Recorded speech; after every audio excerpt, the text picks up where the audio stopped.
ఫిరాయింపుల ఎపిసోడ్ చివరి దశకు చేరుకుంది. ఇవాళ దానం నాగేందర్ కేసు విచారణ చేపడుతున్నారు స్పీకర్ గడ్డం ప్రసాద్.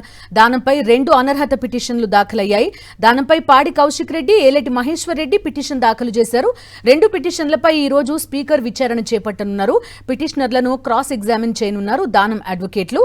రేపు కడియం శ్రీహరి కేసును విచారిస్తారు స్పీకర్. ఇప్పటికే 8 మంది ఎమ్మెల్యేల విచారణ పూర్తయింది. 8 మందికి క్లీన్ చిట్ ఇచ్చారు స్పీకర్ గడ్డం ప్రసాద్.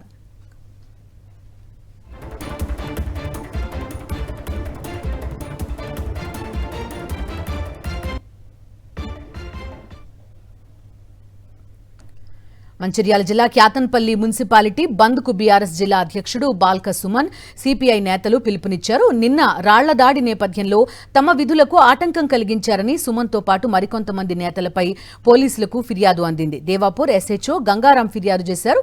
బంద్ నేపథ్యంలో క్యాతన్పల్లిలో సుమన్ ఇంటికి వెళ్లే దారుల్లో భారీగా పోలీసులను మోహరించారు. కేసు నేపథ్యంలో సుమన్కు పోలీసులు నోటీసులు ఇస్తారా, హౌస్ అరెస్ట్ చేస్తారా తేలాల్సింది.